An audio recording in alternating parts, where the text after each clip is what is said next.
હું 12 કલાકથી રૂમમાં બંધ હતી અને મારા મોઢામાં પાણીનું એક ટીપું પણ ગયું નહોતું. ગરમીના લીધે મારી હાલત ખરાબ હતી.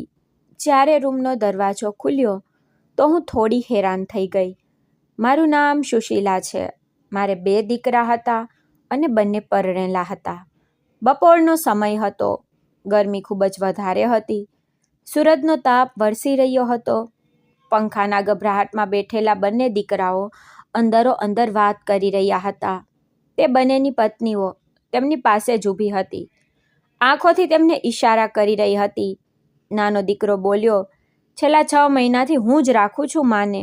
હવે બસ બહુ થયું. હું કંટાળી ગયો છું. હવે તારો વારો છે ભાઈ. તો તેને ગુસ્સામાં પગ પછાડતા કહ્યું કે તું કેવી વાતો કરે છે? મારે 2 બાળકો અને મારી પત્નીની તબિયત પણ સારી નથી રહેતી. તે તેમની સંભાળ કેવી રીતે રાખશે? અને આપણા પોતાના જ આટલા બધા ખર્ચા છે. માની દવાઓનો બોજ કેવી રીતે ઉઠાવીશ? બંને દીકરાઓએ માને રાખવાની ના પાડી દીધી. હું ત્યાં ઊભી રહીને બંનેનું મોઢું જોઈ રહી હતી. પહેલાં મોટા દીકરાનું મોઢું જોયું, જેના જન્મ પર મેં આખા મહોલ્લામાં મીઠાઈ વહેંચી હતી, અને નાના દીકરાનું મોઢું જોયું, જેના જન્મ પર હું ખૂબ જ ખુશ હતી અને તેને તો હું મારી આંખોનો તારો કહેતી હતી. તેના માટે મેં દુનિયાભરના ટોણા સાંભળ્યા હતા. તે સમયે ઊભી રહીને હું એ બધું યાદ કરી રહી હતી, જ્યારે હું જવાન હતી અને આ દિવસો આટલા મુશ્કેલ નહોતા. જ્યારે મારા પતિનું અવસાન થયું હતું, ત્યારે આ બંને આટલા નાના હતા કે તેમને તેમના બાપનો ચહેરો પણ યાદ નહીં હોય. હું વિધવા થઈ ગઈ અને ના તો કોઈ બીજો સહારો હતો, ના તો કોઈ કમાવવાવાળું હતું. હું એકલી સ્ત્રી હતી અને મારે મારા બંને બાળકોનો ઉછેર કરવાનો હતો. મેં લોકોના ઘરોમાં કામ કર્યું. શિયાળામાં ઠંડા પાણીથી લોકોના ઘરના વાસણો માંજ્યા અને રાતો જાગી જાગીને કપડાં સીવ્યા. પરંતુ તોય હું હસી લેતી, કારણ કે આ કામના બદલામાં મને પૈસા મળતા અને તે પૈસાથી હું મારા બાળકોને જમાડી શકતી. ઘણીવાર તો એવું થતું કે ઘરમાં ફક્ત એક જ વખતનું જમવાનું હોત તો હું પોતે ભૂખી સૂઈ જતી અને બાળકોને જમાડી દેતી. હું મારી લોહી પરસેવાની કમાણીથી તેમની ફી ભરતી, તેમને સારા કપડાં પહેરાવતી હતી, જેથી તેમને તેમના બાપની કમી મહેસૂસ ન થાય. મને લાગતું હતું કે કદાચ આ જ બાળકો મારા ઘરપણનો સહારો બનશે. પણ અફસોસ, આજે બાળકો મોટા થયા તો મને જ બોજ સમજવા લાગ્યા. બંને ભાઈઓ હજી અંદરો અંદર વાત કરી રહ્યા હતા કે રોજ રોજનો ઝઘડો ખત્મ થઈ જવો જોઈએ. મારા નાના દીકરાએ ગુસ્સામાં લાલચોળ થઈને કહ્યું કે ભાઈ ના, માને તું રાખવા તૈયાર છે અને ના હું. તો આપણે બંને એક કામ કરીએ, આમને ગાડીમાં બેસાડીને જંગલમાં છોડીને આવી જઈએ. ત્યાં જો કોઈ સારા માણસને મળી જશે તો તે આમને જોઈ લેશે, અથવા કોઈ જંગલી જાનવર જ ખાઈ જશે અને આપણો પીછો પણ આમનાથી છૂટી જશે. હું તો આ બધું સાંભળીને પૂરી રીતે હેરાન રહી ગઈ. મને મારા કાન પર ભરોસો જ નહોતો થઈ રહ્યો. જે દીકરાઓને મેં મારા હાથોથી મોટા કર્યા, જેના માટે મેં મારી આખી જિંદગી લગાવી દીધી, આજે એ જ મારા વિશે એવી વાતો કરી રહ્યા હતા જાણે હું કોઈ માણસ નહીં બોજ છું. મારી આંખોમાંથી આંસુ સતત વહી રહ્યા હતા. હું દરવાજાની પાછળ ઊભી બધું સાંભળી રહી હતી, પરંતુ મારો અવાજ પણ નહોતો નીકળી રહ્યો. એવું લાગી રહ્યું હતું જાણે કોઈએ મારી છાતીની અંદરથી દિલ કાઢી લીધું હોય. મારા બંને દીકરા ઘરના દરવાજા પાસે ઊભા રહીને ધીમે ધીમે વાત કરી રહ્યા હતા, જેથી ઘરની અંદર કોઈને તેમની વાતો સંભળાય નહીં. પરંતુ કદાચ ઉપરવાળો ઈચ્છતો હતો કે આજે મને બધી ખબર પડી જાય. મોટો દીકરો કહી રહ્યો હતો, હવે આને ઘરમાં રાખવી આપણા બસની વાત નથી. હળઘડી દવા, હળઘડી સંભાળ, ઉપરથી લોકોની વાતો અલગ. જો આને ક્યાંક છોડી આવીશું તો બધી પરેશાની ખત્મ થઈ જશે. નાનો દીકરો પણ તેની હામાં હા મિલાવતો હતો અને કહી રહ્યો હતો, ભાઈ તમે સાચું કહી રહ્યા છો. કોઈ જંગલ તરફ છોડી આવીએ, ત્યાં કોણ શોધવા આવશે? થોડા દિવસ રડવા ધોવાનું થશે, પછી બધું શાંત થઈ જશે. તેમની વાતો સાંભળીને મારા પગ નીચેથી જમીન સરકી ગઈ હતી. મને તો લાગી રહ્યું હતું જાણે હું કોઈ સપનું જોઈ રહી છું, પરંતુ તે સપનું નહીં, સાચું હતું. બહુ જ કડવું સત્ય. બીજી તરફ તેમની બંને પત્નીઓ થોડે દૂર ઊભી આ બધું સાંભળી રહી હતી અને તેમના ચહેરા પર હળવું સ્મિત હતું. તે કંઈ બોલી રહી તો નહોતી, પરંતુ તેમના ચહેરાઓ જોઈને સાફ લાગી રહ્યું હતું કે તે બંને આ વાતોથી ખુશ હતી. કદાચ તેમને પણ મારું ઘરમાં રહેવું પસંદ નહોતું. હું વિચારી રહી હતી કે શું સાચે જ હું આટલી મોટી પરેશાની બની ગઈ છું? શું માં બુઢી થઈ જાય તો તેનું કોઈ પોતાનું નથી રહેતું? મારી આંખોની સામે મારા બાળકોનું બાળપણ ઘૂમવા લાગ્યું. કેવી રીતે મેં રાતભર જાગીને તેમને સંભાળ્યા હતા.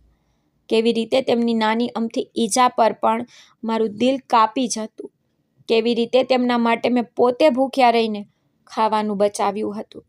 પરંતુ આજે એ જ બાળકો મને જંગલમાં છોડી આવવાની વાત કરી રહ્યા હતા. હું રડતી રડતી દિવાલના સહારે ઊભી હતી. ત્યાં જ અચાનક સામે રસ્તા પરથી એક મોટી કાળી કાર આવીને ધીમેથી રોકાઈ. કાર ખૂબ મોંઘી લાગી રહી હતી. તેના કાચ કાળા હતા. થોડી સેકન્ડ પછી તેનો દરવાજો ખુલ્યો અને તેમાંથી એક માણસ બહાર નીકળ્યો. તેને કાળા રંગનો સૂટ પહેરી રાખ્યો હતો. હાથમાં ચમકતી ઘડિયાળ હતી. તેના બૂટ પણ ખૂબ મોંઘા લાગી રહ્યા હતા. તેનો ચહેરો કડક હતો, પરંતુ તેની આંખોમાં અજીબ જેવો સન્નાટો હતો. તે ધીમે ધીમે ચાલતો મારા દીકરાઓની પાસે આવ્યો. મારા બંને દીકરા તેને જોઈને ચૂપ થઈ ગયા. કદાચ તેઓ સમજી નહોતા શકતા કે આ માણસ કોણ છે. તે માણસ તેમની પાસે જઈને શાંત અવાજમાં બોલ્યો, આમ તો કોઈના ઘરની વાતો સાંભળવી સારી વાત નથી હોતી, પરંતુ હું મારી કારમાં બેઠો હતો અને ઘણી વારથી તમે બંનેની વાતો મારા કાનમાં આવી રહી હતી. પહેલાં તો મને લાગ્યું કે મારે ધ્યાન ન આપવું જોઈએ, પરંતુ પછી લાગ્યું કે કદાચ ઉપરવાળાએ મને અહીં કોઈ કારણસર રોક્યો છે. મારા બંને દીકરા તેને તાકીને જોવા લાગ્યા. મોટો દીકરો બોલ્યો, જુઓ, તમે તમારા કામથી મતલબ રાખો. આ મારા ઘરની બાબત છે.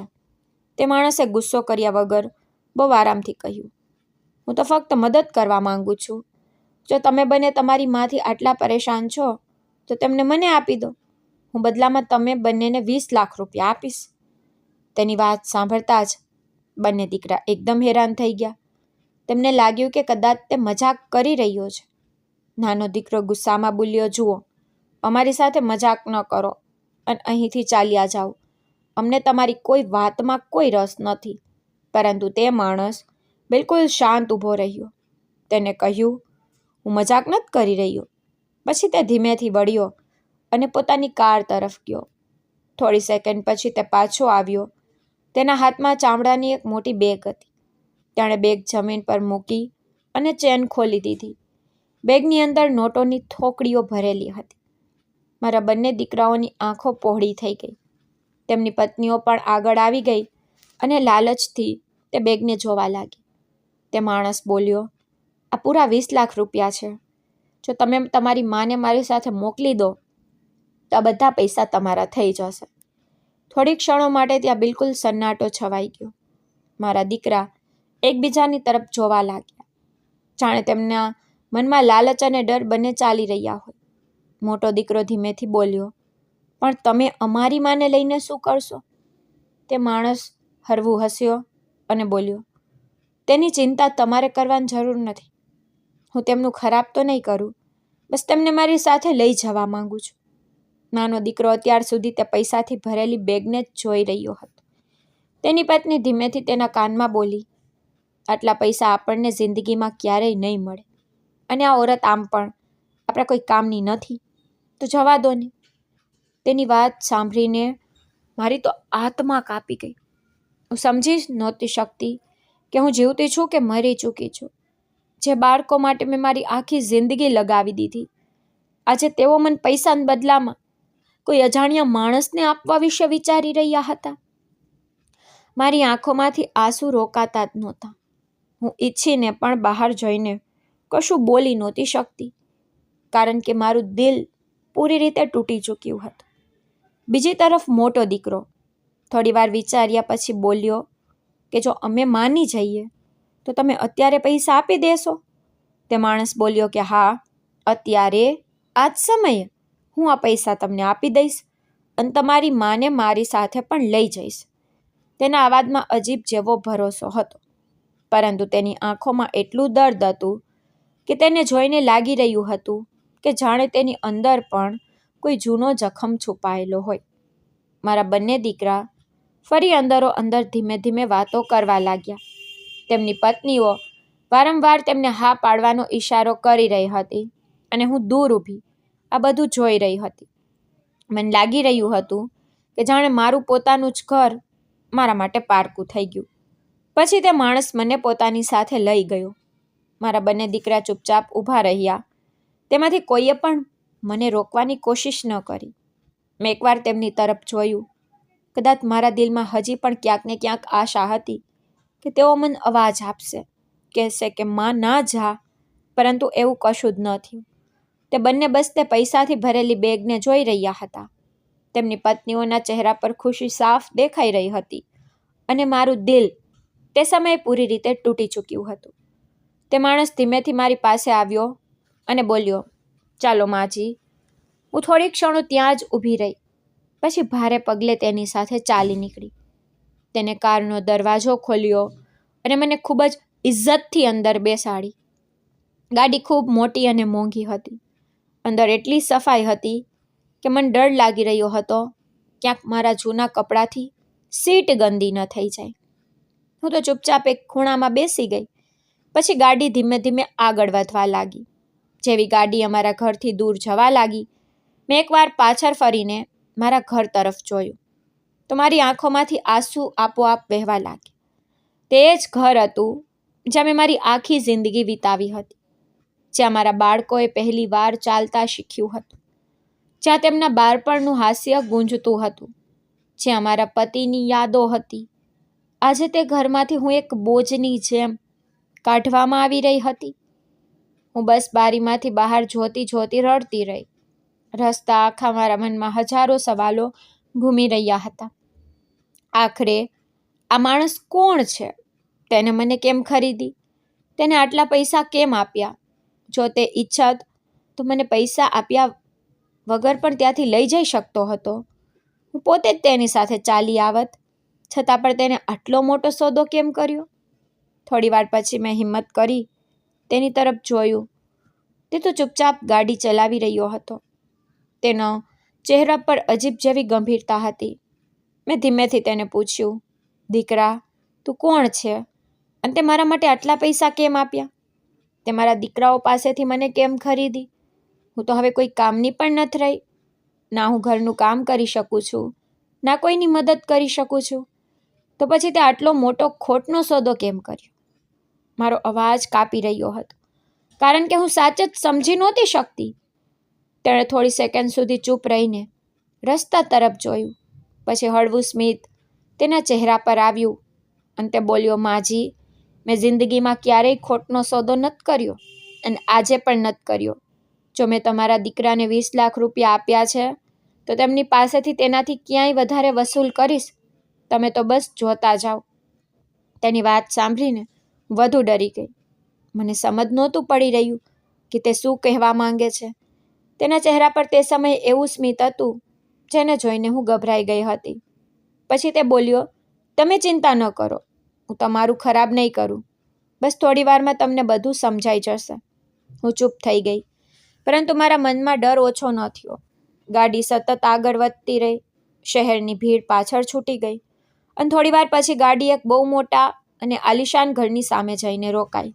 આટલું મોટું ઘર મેં મારી જિંદગીમાં પહેલી વાર જોયું હતું. ઊંચો દરવાજો, મોટો બગીચો, બહાર કેટલી ગાડીઓ ઊભી હતી. એવું લાગી રહ્યું હતું કે જાણે કોઈ મોટા માણસનું ઘર હોય. ગાડી રોકાતા જ એક નોકર દોડીને આવ્યો અને તેને દરવાજો ખોલ્યો. તે માણસ મને ધીમેથી સહારો આપીને ગાડીમાંથી નીચે ઉતરવા લાગ્યો. હું હજી પણ ડરેલી હતી, પરંતુ તેના વ્યવહારમાં ઇજ્જત હતી. એટલા માટે હું ચૂપચાપ તેની સાથે અંદર ચાલી ગઈ. જેવા અમે ઘરની અંદર પહોંચ્યા, મેં એક વસ્તુ મહેસૂસ કરી. બહાર મારા દીકરાઓની સામે તેના ચહેરા પર જે નરમાશ હતી તે અચાનક ગાયબ થઈ ગઈ. હવે તેનો ચહેરો બહુ કડક લાગી રહ્યો હતો. તેની આંખોમાં ગુસ્સો હતો, જાણે તે કોઈ જૂના દર્દને દબાવીને બેઠો હોય. હું ડરી ગઈ અને મેં તરત જ તેને પૂછ્યું, દીકરા, સાચે સાચું જણાવ, તું કોણ છે અને મને અહીં કેમ લાવ્યો છે? તેને મારી તરફ જોયું, પણ ધીમેથી બોલ્યો, શું સાચે જ તમે મને નથી ઓળખતા? મેં તેને ઉપરથી નીચે સુધી ગૌરથી જોયો. તેના ચહેરાને ધ્યાનથી જોવા લાગી, પરંતુ હું તેને ઓળખી નહોતી શકતી. તેનો ચહેરો ક્યાંક જોયેલો હોય તેવો લાગી જરૂર રહ્યો હતો, પણ હું સમજી નહોતી શકતી. મેં ધીમેથી કહ્યું, ના દીકરા, હું તને નથી ઓળખતી. જણાવ, તું કોણ છે? તે થોડી સેકન્ડ સુધી મને જોતો રહ્યો, પછી તેની આંખો સહેજ ભરાઈ આવી. તેણે ધીમા અવાજે કહ્યું, મારું નામ રાહુલ છે અને હું વિજયકાંતનો દીકરો છું. તેની વાત સાંભળતા જ જાણે મારા પગ નીચેથી જમીન સરકી ગઈ. મારું આખું શરીર કાંપવા લાગ્યું. મારા શ્વાસ રોકાઈ ગયા હોય તેવું લાગ્યું, કારણ કે આ નામ સાંભળતા જ મારા જૂના જખ્મ અચાનક ફરીથી સામે આવી ગયા. મારા હાથ કાંપવા લાગ્યા અને હું ત્યાં જ પાસે રાખેલી ખુરશી પર બેસી ગઈ. મારી આંખો ફાટી રહી ગઈ હતી. હું બસ તેને જોઈ જ રાખતી હતી, કારણ કે મને હવે ધીમે ધીમે તેનો ચહેરો ઓળખાવા લાગ્યો હતો. તે આંખો બિલકુલ પોતાના પિતા જેવી હતી. એ જ ગુસ્સો, એ જ દર્દ, એ જ ચહેરો. મારા હોઠ કાપવા લાગ્યા અને મેં ડરતા ડરતા કહ્યું, વિજયકાંતનો દીકરો પણ તું તો તે સમયે બહુ નાનો હતો. રાહુલની આંખોમાં હવે આંસુ હતા, પરંતુ તેના ચહેરા પર દર્દથી ભરેલું સ્મિત હતું. તે બોલ્યો, હા, હું નાનો હતો, પણ એટલો નાનો પણ નહોતો કે બધું ભૂલી જાઉં. મને આજે પણ બધું યાદ છે. કેવી રીતે એક દિવસ મારા પિતાજી ઘરેથી ગયા હતા અને પછી ક્યારેય પાછા જ ન આવ્યા. મને આજે પણ યાદ છે કેવી રીતે મારી માં રાતભર રડતી હતી અને કહેતા કહેતા બેભાન થઈ જતી કે કોઈએ અમારા ઘરને બરબાદ કરી દીધું. હું તેને જોતી રહી ગઈ. મારા દિલના ધબકારા ખૂબ વધી ગયા હતા, કારણ કે હવે મને અહેસાસ થઈ રહ્યો હતો કે કદાચ ભૂતકાળનું તે સત્ય, જેને હું વર્ષોથી ભૂલી ચૂકી હતી, આજે ફરી મારી સામે ઊભું હતું અને કદાચ આ જ કારણે તે મને અહીં લઈને આવ્યો હતો. હું ત્યાં જ બેઠી બેઠી કાંપી રહી હતી અને મારા મગજમાં જૂની વાતો ઘૂમી રહી હતી. ત્યાં જ અચાનક પાછળથી કોઈ સ્ત્રીનો અવાજ આવ્યો, રાહુલ દીકરા, શું થયું? તું આમને અંદર કેમ લઈ આવ્યો? તેનો અવાજ સાંભળીને મેં ધીમેથી પાછળ ફરીને જોયું અને તેને જોતાં જ મારું દિલ જોરથી ધડકવા લાગ્યું, કારણ કે તે કોઈ બીજી નહીં પણ વિજયકાંતની પત્ની હતી. પહેલાં તો હું તેને ઓળખી ન શકી, કારણ કે હવે તેના વાળમાં સફેદી આવી ચૂકી હતી. ચહેરા પર ઉંમરની કરચલીઓ હતી, પરંતુ થોડી જ સેકન્ડ પછી હું તેને ઓળખી ગઈ અને કદાચ તેણે પણ મને ઓળખી લીધી. તે મને જોતાં જ એકદમ રોકાઈ ગઈ. તેના ચહેરાનો રંગ બદલાઈ ગયો. તેની આંખો ગુસ્સા અને દર્દથી ભરાઈ ગઈ. તે થોડી ક્ષણ મને તાકી રહી, પછી કાપતા અવાજે બોલી, તું અહીં કેવી રીતે? તેનો અવાજ સાંભળીને મારો ડર વધુ વધી ગયો. હું ખુરશીમાંથી ઊભા થવાની કોશિશ કરવા લાગી, પણ મારા પગ કાપી રહ્યા હતા. રાહુલ પોતાની માની પાસે જઈને ઊભો રહી ગયો. પછી તે બંને મારી સામે આવીને ઊભા રહી ગયા. તે સમયે તેમના ચહેરા પર એટલું દર્દ અને ગુસ્સો હતો કે હું તેમની આંખોમાં સીધું જોઈ પણ નહોતી શકતી. રાહુલની માં રડતા રડતા બોલી, જણાવ, મારો પતિ ક્યાં છે? મારો વિજયકાંત ક્યાં ગયો? આટલા વર્ષો થઈ ગયા, આજ સુધી તેનો કોઈ પતો નથી ચાલ્યો, અને તે દિવસે તે છેલ્લી વાર તારા પતિની સાથે જ હતો. તેનો અવાજ સાંભળીને મારું દિલ બેસી ગયું, કારણ કે તે જૂનો રાજ, જેને હું વર્ષોથી પોતાની અંદર દબાવીને જીવી રહી હતી, આજે ફરી મારી સામે ઊભો હતો. મેં તરત જ ડરતા ડરતા કહ્યું, જો બહેન, મને સાચે જ કંઈ ખબર નથી. મારા પતિએ મને ક્યારેય કંઈ નથી જણાવ્યું. પરંતુ રાહુલ ગુસ્સામાં મારી તરફ વધ્યો અને જોરથી બોલ્યો, જૂઠું ન બોલો, મને બધું ખબર છે. મારા પિતા છેલ્લી વાર તમારા પતિની સાથે જ પાક વેચવા શહેર ગયા હતા. ગામના લોકોએ તેમને સાથે જતા જોયા હતા, પરંતુ પાછા ફક્ત તમારા પતિ જ ફરીને આવ્યા. મારા પિતા ક્યારેય પાછા ન આવ્યા, અને તે પછી તમારા પતિએ પણ આ વિશે ક્યારેય કોઈને કંઈ ન કહ્યું. તેના અવાજમાં એટલું દર્દ હતું કે મારું દિલ કાપી ઉઠ્યું. તે આગળ બોલ્યો, હું એ બહુ સારી રીતે જાણું છું કે તમને બધું ખબર છે. તમારા પતિએ જરૂર તમને સાચું જણાવ્યું હશે કે રસ્તામાં મારા પિતા સાથે શું થયું, તે ક્યાં ગાયબ થયા, તે જીવતા છે કે મરી ગયા?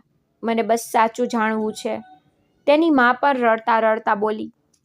અમે આટલા વર્ષો રાહ જોઈ, હર દરવાજે ગયા, હર જગ્યાએ શોધી, પણ અમને ક્યારેય કંઈ ન મળ્યું. તમે લોકોએ અમારું ઘર બરબાદ કરી દીધું.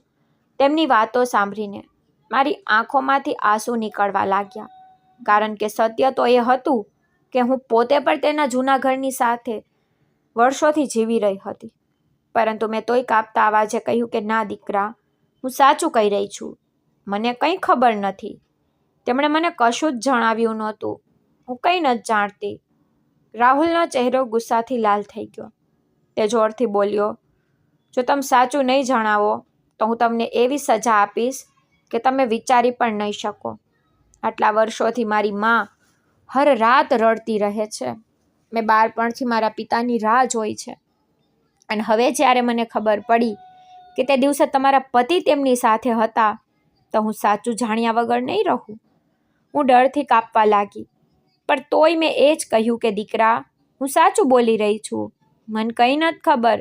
ત્યાં જ અચાનક તેને મારો હાથ જોરથી પકડી લીધો. તેની પકડ એટલી કડક હતી કે મને દર્દ થવા લાગ્યું. હું ડરી ગઈ અને તેનાથી હાથ છોડાવવા લાગી, પરંતુ તે મને ખેંચતા ખેંચતા ઘરની પાછળની તરફ લઈ જવા લાગ્યો. તેની મા પણ તેની પાછળ પાછળ ચાલી રહી હતી. હું સતત કહી રહી હતી કે દીકરા છોડી દે મને, મેં કંઈ નથી કર્યું, પરંતુ તે સમયે જાણે તે સાંભળવાની સ્થિતિમાં જ નહોતો. તે મને એક અંધારા રૂમની સામે લઈ ગયો અને દરવાજો ખોલીને મને અંદર ધક્કો મારી દીધો. હું લથડાઈને જમીન પર પડી ગઈ. આ પહેલાં કે હું ઊભી થઈ શકું, તેણે બહારથી દરવાજો બંધ કરી દીધો. હું જોર જોરથી બૂમો પાડવા લાગી, દરવાજો ખોલો, મને બહાર કાઢો. મેં કંઈ નથી કર્યું, પરંતુ બહાર પૂરી રીતે સન્નાટો હતો. કોઈ જવાબ ન આવ્યો. રૂમ બહુ નાનો અને અંધારો હતો. ત્યાં હવા પણ નહોતી આવી રહી. ગરમીથી મારો દમ ઘૂંટાવા લાગ્યો. મારું ગળું સુકાઈ રહ્યું હતું. વારંવાર દરવાજાને પછાડી રહી હતી, પણ કોઈ આવ્યું નહીં.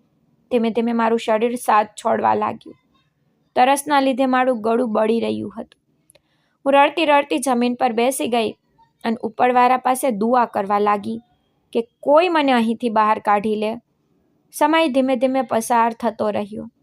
મને સમજાતું નહોતું કે કેટલાક કલાકો વીતી ગયા એ અંધારા ઓરડામાં. મને એવું લાગી રહ્યું હતું કે જાણે હું મરી જઈશ. ગરમી અને તરસથી મારી હાલત ખૂબ ખરાબ થઈ ચૂકી હતી.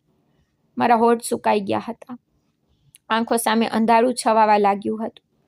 વારંવાર મારા દીકરાઓને યાદ કરી રહી હતી અને વિચારતી હતી કે કદાચ જો તેમણે મને ઘરની બહાર ન કાઢી હોત તો આજે હું આ હાલતમાં ન હોત. ધીમે ધીમે મારી તાકાત ખતમ થવા લાગી અને આખરે હું બેહોશ થઈને જમીન પર પડી ગઈ. ખબર નહીં કેટલી વાર પછી અચાનક દરવાજો ખુલવાનો અવાજ આવ્યો. ઝાંખો પ્રકાશ ઓરડાની અંદર આવ્યો. મારી આંખો માંડ માંડ ખુલી. હું અર્ધ બેહોશીની હાલતમાં હતી ત્યારે જ મેં જોયું કે મારી સામે એ જ બંને મા દીકરો ઊભા હતા. રાહુલની માના ચહેરા પર હવે ગુસ્સો કરતાં વધારે ડર હતો. કદાચ તેમને અંદાજો નહોતો કે મારી હાલત આટલી ખરાબ થઈ જશે. રાહુલ જલ્દીથી મારી પાસે બેસી ગયો. તેણે મને સહારો આપીને ઉઠાવી અને ગભરાયેલા અવાજે બોલ્યો, માજી, આંખો ખોલો.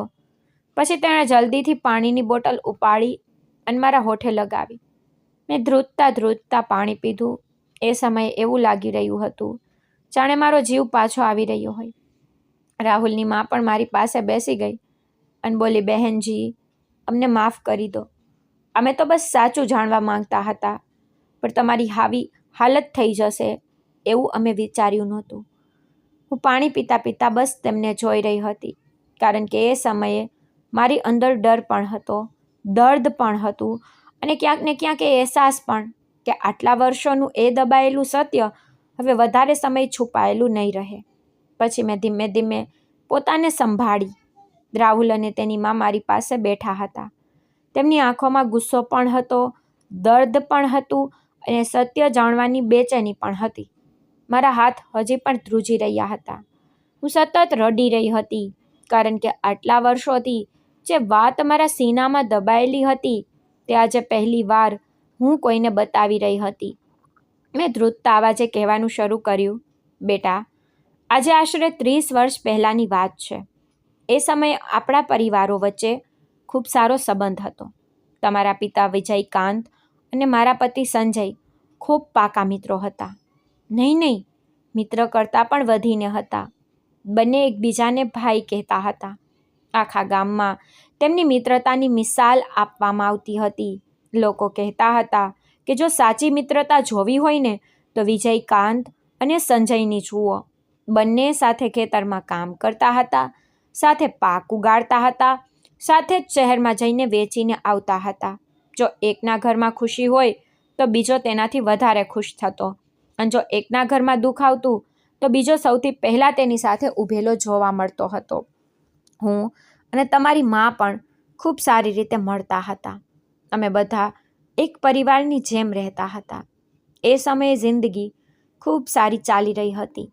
પરંતુ કહેવાય છે ને કે માણસની ભૂલ બધું જ ખત્મ કરી દે છે, અને એ જ ભૂલ એ દિવસે થઈ હતી. મેં આંસુ લૂછ્યા અને પછી કહેવાનું શરૂ કર્યું. એ દિવસે ખૂબ જ તેજ વરસાદ પડી રહ્યો હતો. આકાશમાં કાળા વાદળો હતા, વીજળી ચમકી રહી હતી, અને આખું ગામ લગભગ ખાલી થઈ ચૂક્યું હતું, કારણ કે બધા પોતપોતાના ઘરમાં હતા. સંજય ખેતર જોવા ગયેલા હતા અને હું ઘરે એકલી હતી. ત્યારે જ અચાનક દરવાજા પર જોરથી ટકોડા પડ્યા. મેં જઈને દરવાજો ખોલ્યો તો સામે વિજયકાંત ઊભા હતા. મેં તેમને જોયા તો હું ચોંકી ગઈ, કારણ કે તેમની હાલત ઠીક લાગી રહી નહોતી. તેમની આંખો લાલ હતી. તે સરખી રીતે ઊભા પણ રહી શકતા નહોતા. તેમના શરીરમાંથી દારૂની ખૂબ જ તીવ્ર દુર્ગંધ આવી રહી હતી. મેં તેમને કહ્યું, ભાઈ, આ વખતે સંજય ઘરે નથી, તમે પછી આવજો. પણ તે અંદર આવવા લાગ્યા અને બોલ્યા, ભાભી, બહાર ખૂબ વરસાદ પડી રહ્યો છે, હું થોડી વાર રોકાઈ જાઉં છું. મેં તેમને અંદર આવવા દીધા, કારણ કે એ સમય સુધી હું તેમને આપણા પરિવારનો જ એક ભાગ માનતી હતી. તે અંદર આવીને બેસી ગયા, પણ થોડી જ વાર પછી મને અહેસાસ થયો કે તેમની હરકતો અજીબ થઈ રહી છે. તે મને સતત જોઈ રહ્યા હતા. તેમની આંખો એવી નહોતી જેવી હંમેશા હોય છે. મને હવે ડર લાગવા લાગ્યો. મેં તેમને કહ્યું, ભાઈ, તમે બેસો, હું પાણી લાવું છું. પણ જેવી હું ફરી, તેમણે મારો હાથ પકડી લીધો. હું ડરી ગઈ. મેં હાથ છોડાવવાની ખૂબ કોશિશ કરી અને કહ્યું, આ શું કરી રહ્યા છો તમે? છોડો મને, તમે તમારા હોશમાં નથી, તમે જાવ અહીંથી. પણ તે મારી વાત સાંભળવાની હાલતમાં નહોતા. કદાચ તેમણે બહુ વધારે પી રાખ્યો હતો, અથવા કોઈએ તેમને જાણી જોઈને એટલો પીવડાવી દીધો હતો કે તે પોતા પરનો કાબુ ગુમાવી બેઠા. તે સતત મારી નજીક આવવા લાગ્યા. હું ખૂબ ડરી ગઈ. મેં તેમને ધક્કો માર્યો, પણ તે ફરી મારી તરફ વધ્યા. મારા કપડાં ખેંચવા લાગ્યા. હું જોરથી રડવા લાગી અને તેમને દૂર રહેવા માટે કહેતી રહી, પણ તે કંઈ સાંભળી રહ્યા નહોતા. એ સમયે મને કંઈ સમજાતું નહોતું કે હું શું કરું. ત્યારે જ મારી નજર પાસે પડેલા એક ભારે લાકડાના દંડા પર ગઈ. મેં ડર અને ગભરામણમાં એ દંડો ઉઠાવ્યો અને પૂરી તાકાતથી તેમના માથા પર મારી દીધો. ઘા વાગતા જ તે જમીન પર ત્યાં જ પડી ગયા અને બેહોશ થઈ ગયા. એ સમયે મારું આખું શરીર ધ્રુજી રહ્યું હતું. હું એટલી ખરાબ રીતે ડરી ચૂકી હતી કે મારા હાથ પગ સોન્ન થઈ ગયા. મારા કપડાં ફાટી ગયા હતા, વાળ વિખરાઈ ગયા હતા, અને હું ઓરડાના એક ખૂણામાં બેસીને જોરથી રડવા લાગી. મને લાગતું હતું કે હવે બધું ખત્મ થઈ ગયું. થોડી વાર પછી વિજયકાંતને હોશ આવ્યો. તેમણે ધીમે ધીમે આંખો ખોલી, અને જેવા તે બધું સમજી ગયા કે શું થયું છે, તેમના ચહેરાનો રંગ ઉડી ગયો. તે શરમથી મારી તરફ જોઈ પણ નહોતા શકતા. તેમણે લથડતા પોતાને ઉઠાવ્યા અને કંઈ પણ કહ્યા વગર ત્યાંથી ભાગી ગયા.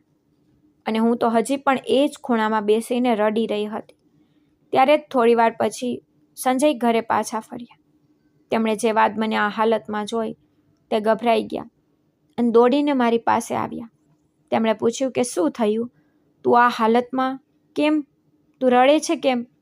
મેં ધ્રુજતા તેમને બધું જ કહી દીધું. કઈ રીતે તેમની પીઠ પાછળ વિજયકાંત ઘરે આવ્યા હતા અને તેમણે મારી સાથે ખોટું કરવાની કોશિશ કરી. મેં તેમને જણાવ્યું કે મેં ડરીને તેમના માથા પર દંડો મારી દીધો હતો. અંતે બેહોશ થઈ ગયા. પછી હોશ આવ્યા પછી તે ભાગી ગયા. મારી વાત સાંભળીને પહેલાં તો સંજય બિલકુલ ચૂપ થઈ ગયા. પછી અચાનક ગુસ્સામાં બોલ્યા, નહીં, આ જૂઠું છે. વિજયકાંત એવું ક્યારેય ન કરી શકે. એ મારો ભાઈ છે. તું તેના પર આટલો મોટો આક્ષેપ કઈ રીતે લગાવી શકે? તને શરમ આવી જોઈએ. તેમની વાત સાંભળીને મારું દિલ તૂટી ગયું. મેં રડતા રડતા કહ્યું, હું જૂઠું કેમ બોલીશ? મારી હાલત તો જુઓ, મારા કપડાં જુઓ. જો તમને વિશ્વાસ ન હોય તો જઈને તેમના માથા પર ઈજા જોઈ લો. મેં મારા બચાવમાં તેમને દંડો માર્યો હતો. ત્યારે જ તો તે અટક્યા હતા. મેં આટલું કહ્યું તો સંજય એકદમ ચૂપ થઈ ગયા. તેમના ચહેરા પર ગુસ્સો પણ હતો, દુઃખ પણ, અને અંદર ને અંદર તે તૂટી પણ રહ્યા હતા. કારણ કે તે સમજી નહોતા શકતા કે તેમનો સૌથી પાકો મિત્ર એવું કઈ રીતે કરી શકે. મારી વાત સાંભળ્યા પછી ઓરડામાં એવો સન્નાટો છવાઈ ગયો જાણે સમય જ થંભી ગયો. રાહુલની માં સતત રડી રહી હતી. તેમના હાથ ધ્રુજી રહ્યા હતા. અંતે વારંવાર પોતાના મોં પર હાથ રાખીને પોતાને સંભાળવાની કોશિશ કરી રહી હતી. રાહુલ બિલકુલ પથ્થરની જેમ બેઠો હતો. તેની આંખો મારી તરફ હતી, પણ એવું લાગી રહ્યું હતું જાણે તે મને જ જોઈ જ ન રહ્યું હોય. તેનું મગજ ક્યાંક બીજે ચાલી ગયું હતું. કદાચ તે પોતાના પિતા વિશે વિચારી રહ્યો હતો. એ પિતા વિશે જેમને તે બાળપણથી શોધતો આવ્યો હતો, જેમની યાદમાં તેની માએ આખી જિંદગી આંસુ વહાવ્યા હતા. અને આજે અચાનક તેને ખબર પડી કે તેના પિતા સાથે શું થયું, પણ સતત રડી રહી હતી. કારણ કે આટલા વર્ષોથી જે રહસ્ય મારા સીનામાં દબાયેલું હતું તે આજે બહાર આવી ચૂક્યું હતું. મેં ધ્રુજતા અવાજે ફરી કહેવાનું શરૂ કર્યું, બેટા, તમારા પિતા ખૂબ સારા માણસ હતા. તે દિલના ખરાબ નહોતા. એ દિવસે દારૂએ તેમની પાસે બહુ મોટી ભૂલ કરાવી દીધી અને તેમને પોતાના કર્યા પર ખૂબ પસ્તાવો હતો. એ ઘટના પછી તે કેટલી વાર સંજય પાસે માફી માંગવા આવ્યા હતા. તે હાથ જોડીને કહેતા હતા કે ભાઈ, મારાથી બહુ મોટી ભૂલ થઈ ગઈ. મને પોતાને સમજ ન પડી કે એ દિવસે મને શું થઈ ગયું હતું. હું શર્મથી તારી આંખોમાં નથી જોઈ શકતો, પણ હું દિલથી ખરાબ માણસ નથી. સંજય બહારથી ચૂપ રહેતા, પણ અંદરથી તૂટી ચૂક્યા હતા. કારણ કે જે માણસને તે પોતાનો ભાઈ માનતા, તેણે જ તેમની દુનિયા હલાવી દીધી હતી. તે મને જોઈને રડી પડતા હતા, પણ કોઈને કંઈ કહેતા નહોતા. ગામના લોકો પણ સમજી નહોતા શકતા કે અચાનક બંને મિત્રો વચ્ચે અંતર કેમ આવી ગયું. પહેલાં જે બંને હર ઘડી સાથે દેખાતા હતા, હવે એકબીજાથી નજર ચોરાવા લાગ્યા હતા, પણ કોઈને સત્ય ખબર નહોતી. સમય પસાર થતો ગયો, પરંતુ સંજયના દિલનો ગુસ્સો ઓછો ન થયો. તે રાત્રે જાગતા રહેતા, ક્યારેક અચાનક ઉઠીને બહાર બેસી જતા અને મોડી રાત સુધી આકાશ જોતા રહેતા. કેટલી વાર મેં તેમને કહ્યું કે જે થયું તેને ભૂલી જાઓ, પણ તે ભૂલી શકતા નહોતા. તેમને હર ઘડી એવું જ લાગતું કે તેમના ભરોસાને કચડી નાખવામાં આવ્યો છે, અને આ જ વિચાર ધીમે ધીમે તેમની અંદર ઝેર બનતો ગયો. પછી એ અશુભ દિવસ આવ્યો, જેણે બધું ખત્મ કરી દીધું. એ દિવસે સવારે હંમેશાની જેમ બંને સાથે અનાજ લેવા શહેર જવાના હતા. ગામના લોકો તેમને રોજની જેમ સાથે નીકળતા જોઈ રહ્યા હતા. કોઈને શું ખબર હતી કે આ તેમની આખરી સફર હશે. સવારે સૂરજ નીકળતા જ બંને ટ્રકમાં અનાજની ગુણીઓ ભરી. હવામાન ખૂબ ગરમ હતું, પણ કામ પણ જરૂરી હતું, તેથી બંને નીકળી પડ્યા. તમારા પિતા ટ્રક ચલાવી રહ્યા હતા અને સંજય તેમની બાજુમાં બેઠા હતા. શરૂઆતમાં બંને ચૂપ હતા. રસ્તો લાંબો હતો. તડકો ધીમે ધીમે તેજ થઈ રહ્યો હતો. રસ્તામાં ક્યારેક ક્યારેક બંને થોડી ઘણી વાતો પણ કરી લેતા, પણ પહેલાં જેવું હસવાનું હવે રહ્યું નહોતું. તમારા પિતા કદાચ અનુભવી રહ્યા હતા કે સંજય હવે તેમનાથી દૂર થઈ ચૂક્યા છે, પણ તે હર વખતે કોશિશ કરતા હતા માહોલને ઠીક કરવાની. તે કહેતા હતા કે ભાઈ, બધું ભૂલી જા, મારાથી ભૂલ થઈ ગઈ. પણ સંજય બસ ચૂપ રહી જતા હતા. એ દિવસે પણ ટ્રક સુમસામ રસ્તા પર આગળ વધતો જતો હતો. તડકો એટલો તેજ હતો કે રસ્તા પરથી ગરમ પવનો ફૂંકાઈ રહ્યા હતા. કેટલા કલાકો સફર કર્યા પછી બંને ખૂબ થાકી ગયા હતા. ત્યારે સંજયે ધીમેથી કહ્યું, ભાઈ, હું ખૂબ થાકી ગયો છું. ક્યાંક થોડી વાર રોકાઈ જઈએ, પાણી પી લઈશું, પછી આગળ ચાલીશું. તમારા પિતાએ કહ્યું, હવે તો થોડો જ રસ્તો બચ્યો છે, શહેર પહોંચીને આરામ કરી લઈશું. પણ સંજયે ફરી કહ્યું કે ના, બહુ ભારે થઈ ગયું છે માથું, થોડી વાર ક્યાંક ઝાડ નીચે બેસીએ. ત્યારે તમારા પિતાએ તેમની વાત માની લીધી. તેમણે સડક કિનારે ટ્રક રોકી દીધી. ત્યાં એક મોટું જૂનું ઝાડ હતું, જેની છાયામાં થોડી ઠંડક હતી. બંને નીચે ઉતરી ગયા. તમારા પિતાએ પાસે રાખેલી પાણીની બોટલ ઉઠાવી, થોડું પાણી પીધું, પછી હસીને બોલ્યા, જો ભાઈ, ઘરડા થઈ ગયા છીએ આપણે, હવે પહેલાં જેવી તાકાત નથી રહી. પણ સંજયે કોઈ જવાબ ન આપ્યો. તે બસ ચૂપચાપ ઝાડની નીચે બેસી ગયા. તમારા પિતા ત્યાં જ પાસે જમીન પર સૂઈ ગયા. ગરમી અને થાકને લીધે તેમની આંખો બંધ થવા લાગી. થોડીવાર સુધી ત્યાં ફક્ત પવનનો અવાજ હતો, પણ સંજયની અંદર તોફાન ચાલી રહ્યું હતું. તે વારંવાર એ રાતને યાદ કરી રહ્યા હતા, જ્યારે તેમણે મને આ હાલતમાં જોઈ હતી. તેમને મારા આંસુ યાદ આવી રહ્યા હતા, મારા ફાટેલા કપડાં યાદ આવી રહ્યા હતા, અને તેમનું દિલ અંદર ને અંદર બળી રહ્યું હતું. તે પોતાને સમજવાની કોશિશ પણ કરી રહ્યા હતા કે કદાચ તેમણે માફ કરી દેવા જોઈએ. પણ ત્યારે જ અચાનક તમારા પિતાએ પણખું ફેરવ્યું અને તેમનું માથું પાછળના ઝાડ સાથે અથડાયું. માથા પર પહેલાંથી લાગેલી ઈજા ફરી ખુલી ગઈ અને ત્યાંથી થોડું લોહી નીકળવા લાગ્યું. જેવી જ સંજયની નજર એ ઈજા પર પડી, તે સદબદ થઈ ગયા, કારણ કે એ જ ઈજા હતી જેના વિશે મેં તેમને જણાવ્યું હતું. એ પળે તેમને પૂરેપૂરો વિશ્વાસ થઈ ગયો કે હું જૂઠું નહોતી બોલી રહી. તેમની અંદર બચેલો ભરેલો ભરોસો એ જ પળે તૂટી ગયો. તેમને લાગ્યું કે જે માણસને તે ભાઈ માનતા હતા, તેને તેમના ભરોસાને કચડી નાખ્યો. એ જ પળે તેમનો ગુસ્સો તેમના હોશ પર ભારે પડી ગયો. તે ધીમેથી ઉઠ્યા. તેમની આંખો લાલ થઈ ચૂકી હતી, શ્વાસ તેજ ચાલી રહ્યા હતા. તે પોતાને રોકવા માંગતા હતા, પણ એમનું મગજ હવે કામ નહોતું કરી રહ્યું. તેમણે પાસે પડેલો એક ભારે પથ્થર ઉઠાવી લીધો. તમારા પિતા એ સમયે અડધી ઊંઘમાં હતા. તેમને કદાચ અંદાજો પણ નહોતો કે આગામી થોડી સેકન્ડોમાં શું થવાનું છે. સંજય ધ્રુજતા ધ્રુજતા તેમની પાસે ગયા અને ગુસ્સામાં બોલ્યા, તે મારા ભરોસાને મારી નાખ્યો વિજયકાંત. પણ તમારા પિતા પૂરી રીતે સમજી પણ નહોતા શક્યા કે તે શું કહી રહ્યા છે. ત્યારે જ ગુસ્સામાં અંધ થઈને સંજયે ભારે પથ્થર સીધો તેમના ચહેરા પર ઝીકી દીધો. ઘા એટલો જોરદાર હતો કે તમારા પિતા જોરથી તરફડ્યા અને ત્યાં જ પડી ગયા. તેમના મોં અને માથામાંથી લોહી વહેવા લાગ્યું.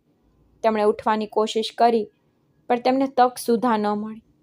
થોડી પળોમાં તેમનું શરીર બિલકુલ શાંત થઈ ગયું. એ પળે જાણે આખી દુનિયા થંભી ગઈ. સંજયના હાથમાંથી પથ્થર પડી ગયો. તેમને અહેસાસ થઈ ગયો કે તેમણે આ શું કરી દીધું.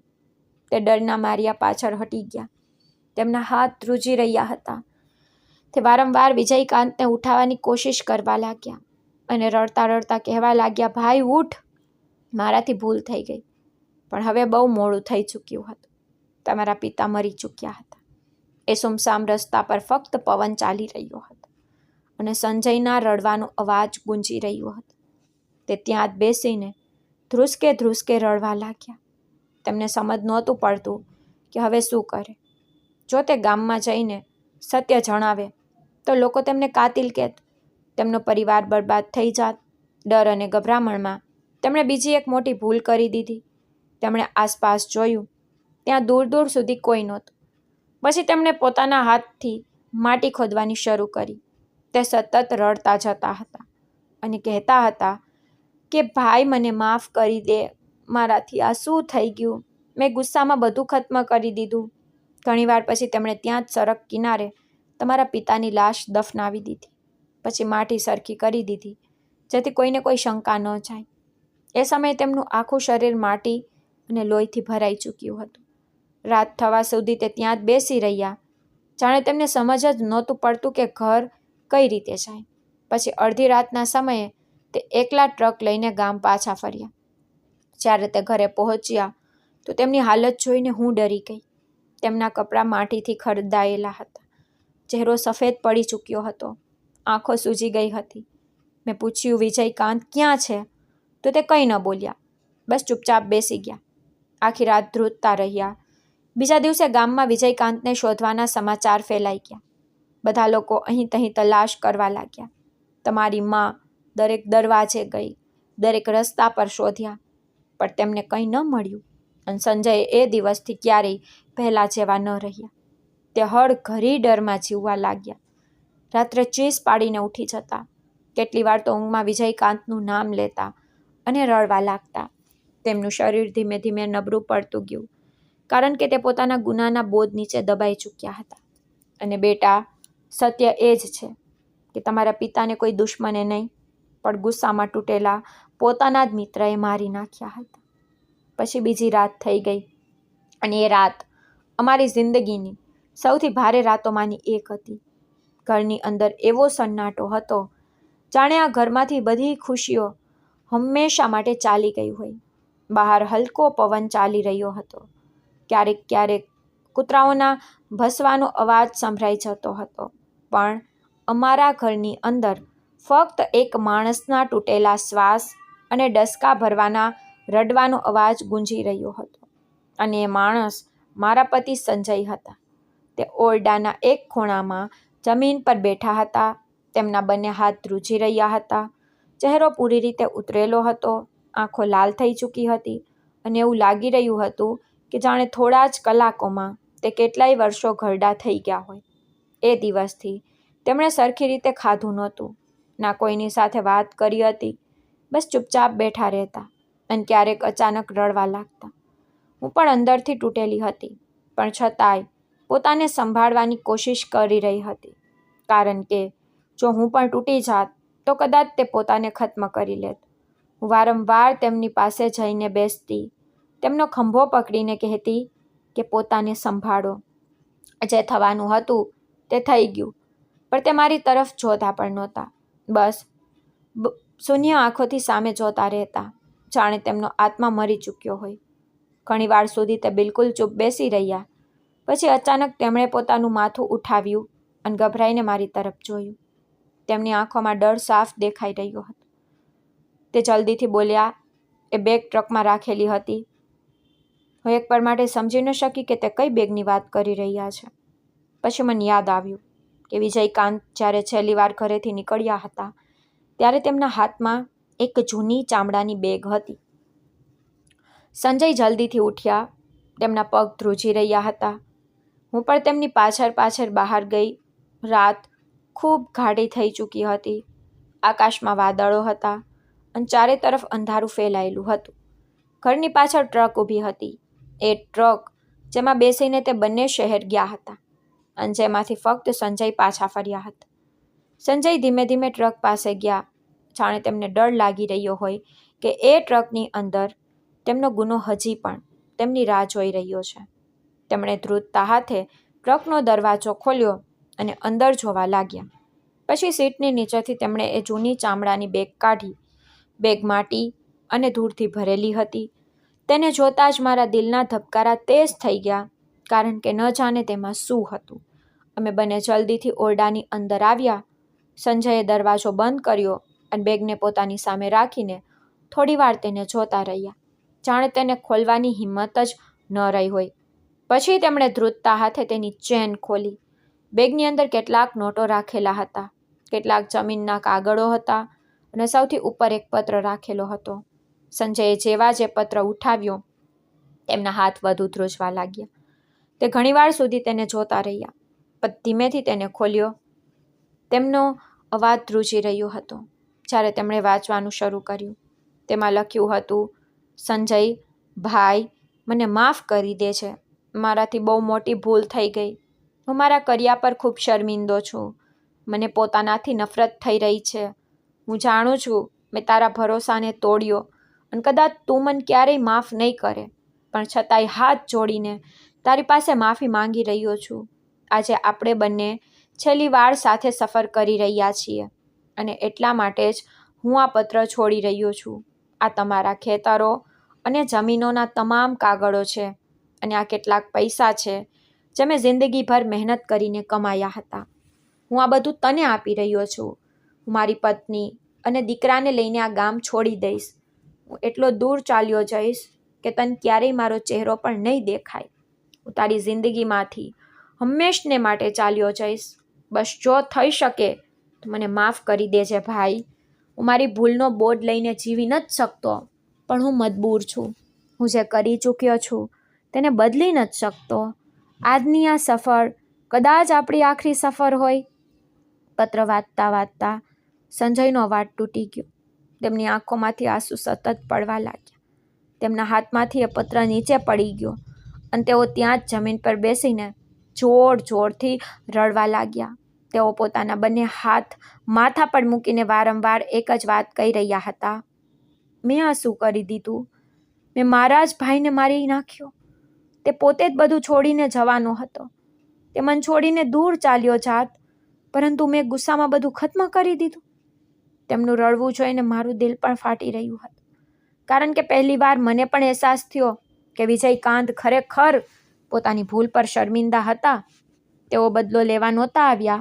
તેઓ તો બધું જ છોડીને જવાના હતા. તેઓ પોતાના મિત્રોને ખોવા નહોતા માંગતા, પરંતુ તે એક ક્ષણના ગુસ્સાએ બધું ખત્મ કરી દીધું. સંજય રડતા રડતા બોલ્યા, જો મેં તે સમયે પથ્થર ન ઉપાડ્યો હોત તો આજે તે જીવતો હોત. તેનો દીકરો પોતાના બાપની સાથે હોત. તેની પત્ની એકલી ન હોત. મેં એક આખો પરિવાર બરબાદ કરી દીધો. તેઓ વારંવાર પોતાના ચહેરા પર થપ્પડ મારવા લાગ્યા અને પોતાને કોસતા રહ્યા. હું તો તેમને પકડીને શાંત રાખવાનો પ્રયત્ન કરતી રહી, પરંતુ તેઓ જાણે પોતાના હોશ ખોઈ ચૂક્યા હતા. ક્યારેક દિવાલ પર માથું પછાડવા લાગતા, ક્યારેક જમીન પર બેસીને વિજયકાંતનું નામ લેતા અને કહેતા કે ભાઈ, મને માફ કરી દે, મારાથી બહુ મોટું પાપ થઈ ગયું. તે રાત્રે અમે એક ક્ષણ માટે પણ આંખ બંધ ન કરી. સંજય વારંવાર તે પત્ર વાંચતા અને દરેક વખતે પહેલાં કરતાં વધુ તૂટી જતા. ક્યારેક તેઓ કાગળોને છાતી સરસા ચાપીને રડવા લાગતા. ક્યારેક કહેતા કે કાશ તેઓ તે દિવસે શહેરમાં જ ન ગયા હોત. કાશ તેઓ ગુસ્સામાં ન આવ્યા હોત. કાશ બધું પહેલાં જેવું થઈ ગયું હોત. પરંતુ હવે કંઈ પણ બદલવું શક્ય નહોતું. સવાર થવા આવી હતી. બહાર પક્ષીઓનો અવાજ આવવા લાગ્યો હતો, પરંતુ અમારા ઘરની અંદર અંધારું હજુ પણ હતું. તે રાત પછી મારા પતિ ક્યારેય પહેલાં જેવા ન રહ્યા. તેમના ચહેરાની હસી હંમેશ માટે ગાયબ થઈ ગઈ. તેઓ પહેલાં બહુ ખુશમિજાજ માણસ હતા. આખા ગામમાં તેમની અને વિજયકાંતની દોસ્તીની મિસાલ આપવામાં આવતી, પરંતુ હવે તો તેઓ ચૂપ રહેવા લાગ્યા હતા. કેટલાક કલાકો સુધી એકલા બેસી રહેતા. રાત્રે અચાનક જાગીને રડવા લાગતા. તેમને દરેક ક્ષણ ડર લાગતો રહેતો કે એક દિવસ સત્ય બધાની સામે આવી જશે. તેઓ દરેક સમયે ગભરાયેલા રહેતા કે જો દરવાજા પર કોઈ જોરથી ટકોરો મારતું તો તેઓ ડરી જતા. જો કોઈ વિજયકાંતનું નામ લેતું તો તેમનો ચહેરો પીળો પડી જતો. તેઓ ધીમે ધીમે અંદરથી ખત્મ થતા જઈ રહ્યા હતા, અને આ બધું જોઈને હું પણ દરરોજ તૂટતી જઈ રહી હતી. પરંતુ સૌથી વધુ ડર મને તે નાના બાળક માટે લાગતો, જે તે સમયે બહુ નાનો હતો અને જેને એ પણ નહોતી ખબર કે તેના પિતા સાથે શું થયું છે. એ બાળક દરરોજ પોતાના પિતાની રાહ જોતો હશે અને તેની માં દરરોજ આંસુ વહાવતી હશે. આ વિચારીને મારી તો આત્મા કાપી જતી. પરંતુ હવે બહુ મોડું થઈ ચૂક્યું હતું, કારણ કે ગુસ્સાએ કેટલી જિંદગીઓ બરબાદ કરી દીધી. અને તે રાત્રે એ પત્ર અમારા ઘરમાં પડ્યો હતો, જે દરેક પળે અમને અમારા ગુનાની યાદ અપાવતો રહેતો. મેં મારા પતિને બહુ સમજાવ્યા. હું તેમની પાસે બેઠી અને તેમનો હાથ પકડીને ધીમે ધીમે તેમની સાથે વાત કરી રહી હતી, કારણ કે તેઓ અંદરથી પૂરી રીતે તૂટી ચૂક્યા હતા. તેમની આંખોમાં દર્દ સાફ દેખાઈ રહ્યું હતું. તેમને વારંવાર એવું જ લાગી રહ્યું હતું કે તેમના પોતાના ભાઈઓએ માત્ર થોડી જમીન અને પૈસા માટે તેમને મારવાનો પ્રયત્ન કર્યો, અને આ જ લાલચે આખો પરિવાર તોડી નાખ્યો. હું તેમને વારંવાર એ જ કહી રહી હતી કે હવે તમે તમારી જાતને સંભાળો. વીતેલી વાતોનો વિચાર કરીને પોતાને તકલીફ ન આપો. હવે પસ્તાવો કરવાનો કોઈ ફાયદો નથી. જે થવાનું હતું તે થઈ ચૂક્યું. આપણી પાસે આપણો પરિવાર છે, આપણા બાળકો છે અને આ જ આપણી સૌથી મોટી દોલત છે. તેઓ ચૂપચાપ મારી વાતો સાંભળી રહ્યા હતા. પછી તેમણે એક ઊંડો શ્વાસ લીધો અને બોલ્યા, કદાચ તું સાચું કહી રહી છે. મને હવે આ વસ્તુઓથી કોઈ મતલબ નથી રહ્યો. મને ના આ જમીનોની ખુશી છે, ના પૈસાની. કારણ કે જો આ જ વસ્તુઓના કારણે પોતાના ભાઈ જીવનના દુશ્મન બની જાય તો આવી દોલત કોઈ કામની નથી હોતી. તેમની વાતો સાંભળીને મારું દિલ ભરાઈ આવ્યું હતું. કારણ કે મેં પહેલી વાર તેમને આટલા તૂટેલા જોયા હતા. તેઓ બહુ વાર સુધી ખામોશ બેસી રહ્યા. પછી અચાનક તેમણે નિર્ણય કર્યો કે તેઓ હવે તે જમીનો અને પૈસાનો ક્યારે ઉપયોગ નહીં કરે. તેમણે મને કહ્યું કે હું નથી ઈચ્છતો કે આ બધી વસ્તુઓ આપણા ઘરની ખુશીઓને ખરાબ કરે. જ્યારે આપણે બંને દીકરા મોટા થઈ જશે ત્યારે તું આ બધું તેમને વચ્ચે બરાબર વહેંચી દેજે. પરંતુ અત્યારે હું આ વસ્તુઓને હાથ પણ લગાવવા નથી માંગતો. મેં તેમને બહુ સમજાવ્યા કે આટલો મોટો નિર્ણય ગુસ્સા કે દુઃખમાં ન લો. પરંતુ તેઓ પોતાની વાત પર અડગ રહ્યા. બીજા જ દિવસે તેઓ મને બેંક લઈ ગયા. તેમણે તમામ કાગળો અને પૈસા એક લોકરમાં રખાવી દીધા. તે લોકર મારા નામે હતું. તેમણે કહ્યું કે આ બધું હવે તારી પાસે સુરક્ષિત રહેશે અને જે દિવસે તને લાગે કે સાચો સમય આવી ગયો છે તે દિવસે તું આ બધું બાળકોને આપી દે છે. હવે હું ચૂપચાપ તેમની વાતો સાંભળતી રહી, કારણ કે હું જાણતી હતી કે તેઓ અંદરથી કેટલા દુઃખી છે. ત્યાર પછી જિંદગી ધીમે ધીમે આગળ વધવા લાગી. અમે તે પૈસાને ક્યારેય હાથ ન લગાવ્યો. તે કાગળો અને પૈસા એમને એમ જ બેંકના લોકરમાં પડ્યા રહ્યા. વર્ષો પસાર થતા ગયા. અમારા બાળકો મોટા થવા લાગ્યા. અમે તેમને બહુ પ્રેમથી ઉછેર્યા. હું અને મારા પતિ બંને મળીને તેમની દરેક ખુશી પૂરી કરી. પરંતુ સમય ક્યારે બદલાઈ જાય છે એ કોઈને ખબર નથી પડતી. મારા પતિનું અવસાન થઈ ગયું અને તેમના ગયા પછી મારી જિંદગી ફરીથી બદલાઈ ગઈ. હું તો પૂરી રીતે એકલી પડી ગઈ હતી. પરંતુ મેં હાર ન માની. મેં પોતે મહેનત કરી, નાના નાના કામ કર્યા, લોકોના ઘરોમાં સિલાઈ કરી, ક્યારેક તો રસોઈ બનાવીને આપી, ક્યારેક તો બાળકોને ટ્યુશન ભણાવ્યા. જેમ તેમ કરીને મારા બાળકોનું પેટ ભર્યું. મેં ક્યારેય તેમને એ અહેસાસ ન થવા દીધો કે તેમના પિતા હવે આ દુનિયામાં નથી. હું પોતે ભૂખી રહી જતી, પણ મારા બાળકોને ભૂખ્યા નહોતી સુવડાવતી. મેં મારી આખી જિંદગી તેમના માટે લગાવી દીધી. પરંતુ કદાચ કિસ્મતને કંઈક અલગ જ મંજૂર હતું. જ્યારે મારા બાળકો મોટા થયા તો એ જ બાળકો ધીમે ધીમે મારાથી દૂર થવા લાગ્યા. જે બાળકોને મેં મારા ખોળામાં રમાડ્યા હતા એ જ હવે મને બહુ જ સમજવા લાગ્યા. પહેલાં તો તેમની વાતો બદલાવા લાગી. પછી અચાનક તેમનું વર્તન બદલાઈ ગયું. તેમને મારું દરેક કામ ખોટું લાગવા માંડ્યું. જો હું કંઈક કહું તો તેમને ખોટું લાગતું. જો ચૂપ રહું તો પણ તેમને પરેશાની થતી. મને સૌથી વધુ દર્દ ત્યારે થતું જ્યારે તેઓ એક સમયનું ખાવાનું આપવામાં પણ વિચારતા. તેમની પત્નીઓ તો મને બિલકુલ પસંદ નહોતી કરતી. તેમને લાગતું હતું કે હું ઘરમાં નકામી પડી છું અને માત્ર ખર્ચો જ વધારી રહી છું. કેટલીક વાર તો તેઓ મારી સામે જ કહી દેતી કે ખબર નહીં ઘરડા લોકો ક્યાં સુધી બીજા પર બોજ બનીને જીવતા રહેતા હોય છે. તેમની વાતો સાંભળીને મારું દિલ તૂટી જતું, પણ હું તોય ચૂપ રહેતી.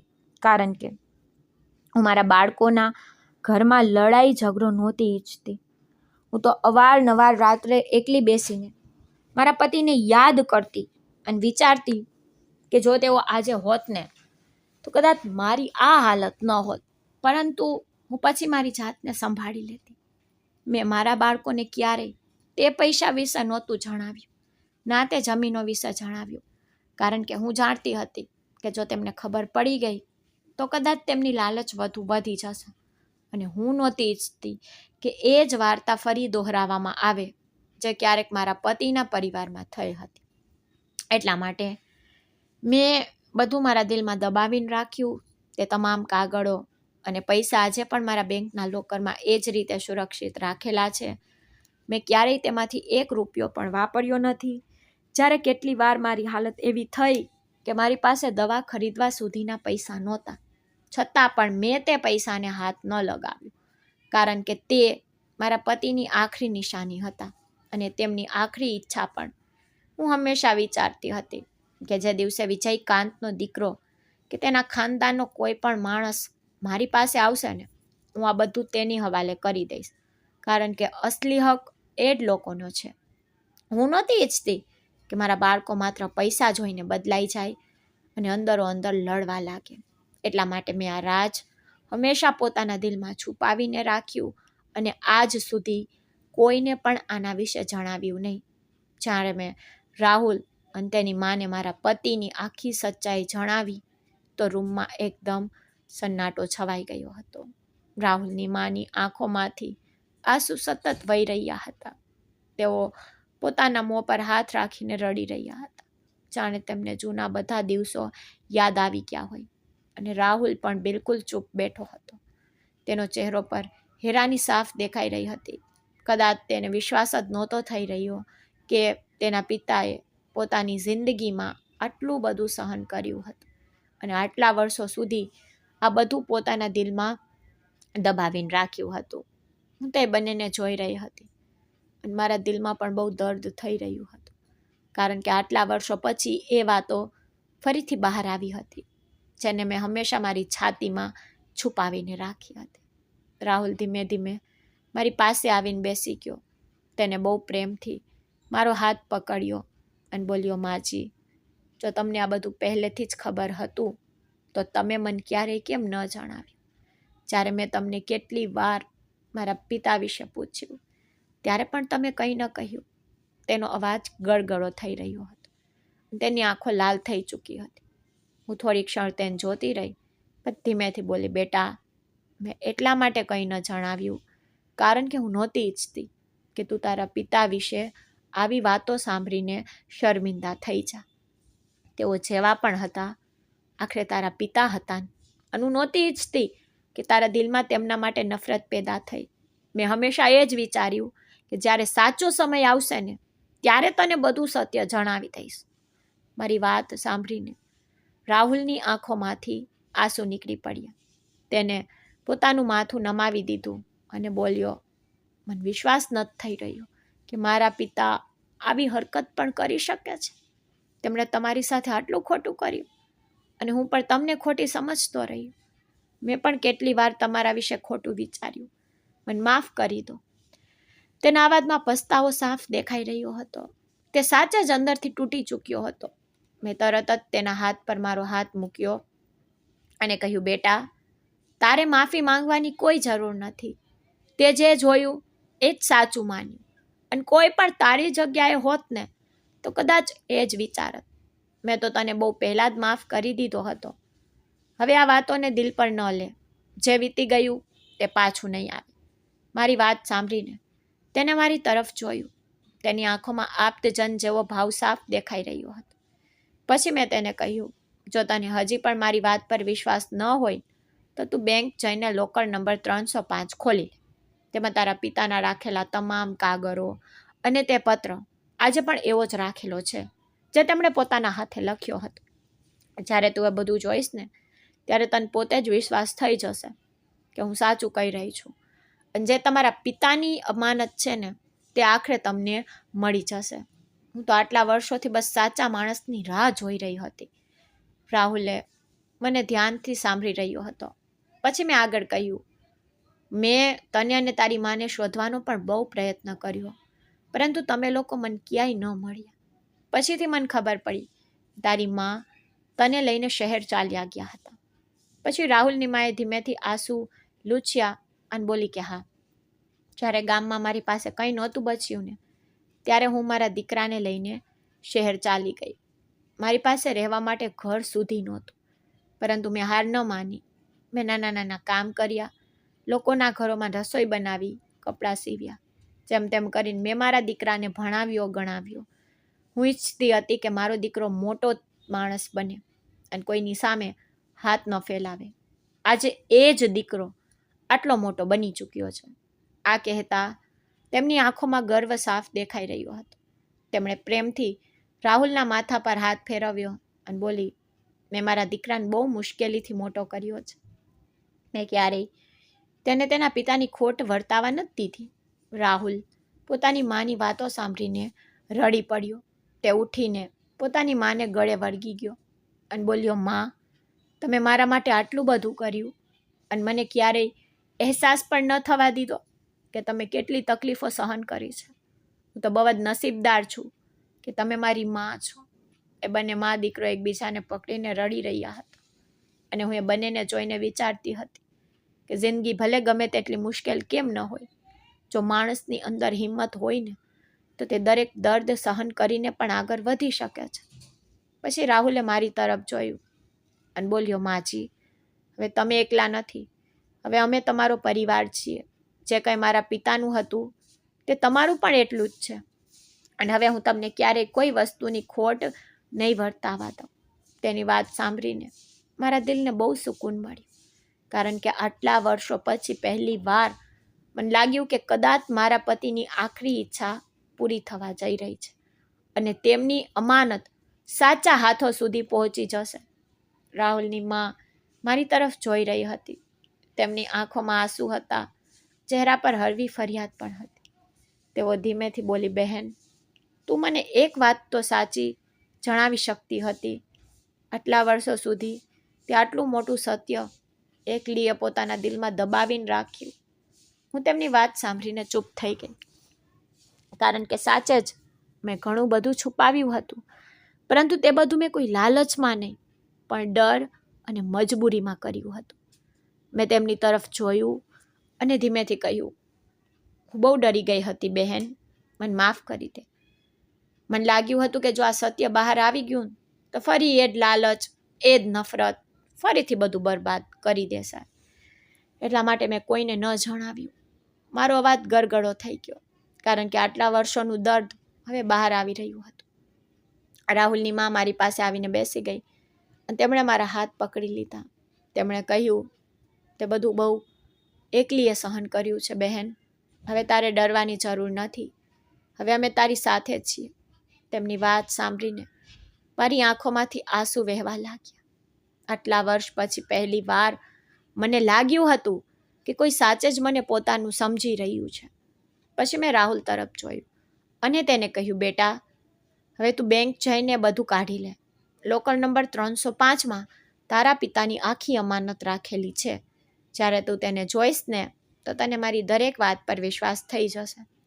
રાહુલ કંઈ પણ બોલ્યા વગર ઊભો થઈ ગયો. તેના ચહેરા પર બેચેની સાફ દેખાઈ રહી હતી. કદાચ તેના મનમાં ઘણા બધા સવાલો ચાલી રહ્યા હતા. તે તરત જ બેંક ચાલ્યો ગયો અને હું ત્યાં જ બેસીને ઉપરવાળા પાસે એ જ દુઆ કરી રહી હતી કે હવે બધું ઠીક થઈ જાય. ઘણીવાર પછી રાહુલ પાછો ફર્યો. તેના હાથમાં એક બેગ હતી અને તેના ચહેરાનો રંગ બદલાયેલો હતો. તેની આંખો લાલ હતી, જાણે તે રસ્તા આખો રડતો રડતો આવ્યો હોય. તે ધીમે ધીમે મારી પાસે આવ્યો અને મારી સામે બેસી ગયો. પછી તેને બેગ ખોલી. તેમાં એ જ જૂના કાગળો હતા, એ જ પત્ર હતો અને કેટલાક પૈસા પણ હતા. તેને ધ્રુજતા હાથે તે પત્ર ખોલ્યો અને વાંચવાનું શરૂ કર્યું. જેમ જેમ તે વાંચતો જતો હતો, તેની આંખોમાંથી આંસુ પડતા જતા હતા, કારણ કે હવે તેને મારી દરેક વાત પર વિશ્વાસ થઈ ચૂક્યો હતો. પત્રમાં તેના પિતાએ બધું જ લખ્યું હતું કે કેવી રીતે તેમણે પોતાના ભાઈઓના ડરથી તે જમીનો અને પૈસા છુપાવ્યા હતા, કેવી રીતે તેઓ ઈચ્છતા હતા કે સાચો સમય આવવા પર આ બધું રાહુલ સુધી પહોંચે. પત્ર વાંચ્યા પછી રાહુલે તેને છાતી સરસો ચાપી દીધો અને પછી તે મારા પગ પાસે બેસી ગયો. તેને રડતા રડતા કહ્યું, માજી, મને માફ કરી દેજો. મેં તો તમને ખોટી સમજ્યા. મેં ક્યારેય નહોતું વિચાર્યું કે તમે આટલા વર્ષો સુધી અમારા માટે આટલું બધું સંભાળીને રાખ્યું હશે અને તમારા પોતાના દીકરાઓએ પણ તમારી સાથે આટલો ખરાબ વ્યવહાર કર્યો. તેની વાતો સાંભળીને મારું દિલ ભરાઈ આવ્યું. મેં તરત જ તેને ઉઠાડ્યો અને કહ્યું, બેટા, હવે આ વાતોને ભૂલી જા. જે થવાનું હતું તે થઈ ચૂક્યું. પરંતુ રાહુલનો ગુસ્સો શાંત નહોતો થઈ રહ્યો. તેને કહ્યું, માજી, તમારા દીકરાઓએ તમારી સાથે બહુ ખોટું કર્યું છે. તેમણે તમને એકલા મૂકી દીધા, તમને બોજ સમજ્યા, તમારી સાથે એવો વ્યવહાર કર્યો જાણે તમે કોઈ પારકા હો. હું તેમને આની સજા જરૂર આપીશ. મેં તરત જ તેને રોક્યો અને કહ્યું, ના બેટા, એવું ન કર. તેઓ જેવા પણ છે ને આખરે મારા દીકરા છે, મારું લોહી છે. માં થઈને હું તેમને જેલમાં નથી જોઈ શકતી. મારો અવાજ કાપી રહ્યો હતો, કારણ કે એક માનું દિલ આખરે માનું જ હોય છે, ભલે બાળકો ગમે તેટલા ખોટા કેમ ન હોય. રાહુલે મારી તરફ દુઃખથી જોયું અને બોલ્યો, તમે હજી પણ તેમના વિશે વિચારી રહ્યા છો, અને તે લોકો તમારા વિશે શું શું વિચારી રહ્યા હતા. તમને જંગલમાં છોડી આવવાની વાતો કરી રહ્યા હતા. તે લોકો માણસ કહેવાને લાયક પણ નથી. તેમને સજા જરૂર મળવી જોઈએ. હું કંઈ કહી શકું તે પહેલાં જ રાહુલે પોલીસને ફોન કરી દીધો. થોડી વાર પછી પોલીસ આવી ગઈ અને રાહુલ મને સાથે લઈને મારા દીકરાના ઘરે પહોંચ્યો. જ્યારે અમે ત્યાં પહોંચ્યા તો મારા બંને દીકરા અને તેમની પત્નીઓ અમને જોઈને હેરાન રહી ગયા. તેમને સમજાતું નહોતું કે અચાનક આ શું થઈ રહ્યું છે. રાહુલે ગુસ્સામાં તેમની સામે જઈને ઊભો થઈ ગયો અને બોલ્યો, હવે સમજાયું કે માની કિંમત શું હોય છે. તમે લોકોએ પોતાની જ માને બોજ સમજી લીધી. જેને તમને જન્મ આપ્યો, ઉછેર્યા, તેને જ ઘરની બહાર કાઢી મૂક્યા. મારા દીકરા ગભરાઈ ગયા. તેમણે કહ્યું, તમે આ બધું શું કહી રહ્યા છો? રાહુલે ગુસ્સામાં કહ્યું, જે તમે લોકોએ પોતાની મા સાથે કર્યું તેનો હિસાબ લઈ રહ્યો છું. ઇન્સ્પેક્ટર સાહેબ, આમને ધરપકડ કરી લો. જે લોકો પોતાની મા સાથે આવું કરી શકે છે તેઓ કોઈની પણ સાથે કંઈ પણ કરી શકે છે. પોલીસે જ્યારે તેમને પકડવાનું શરૂ કર્યું તો તેમની પત્નીઓ રડવા લાગી, પરંતુ રાહુલનો ગુસ્સો ઓછો નહોતો થઈ રહ્યો. હું આ બધું જોઈને અંદરથી તૂટી રહી હતી, કારણ કે ભલે તેઓ ગમે તેટલા ખોટા હતા, આખરે મારા બાળકો હતા. વારંવાર રાહુલને કહી રહી હતી કે બેટા છોડી દે એમને, પણ તેણે મારું એક ન સાંભળ્યું. થોડી જ વારમાં બંનેને પોલીસ પોતાની સાથે લઈ ગઈ. ઘરમાં એક અજીબ સન્નાટો છવાઈ ગયો હતો. મારા દિલમાં દર્દ પણ હતું અને રાહત પણ, કે કદાચ હવે તેમને પોતાની ભૂલનો અહેસાસ થશે.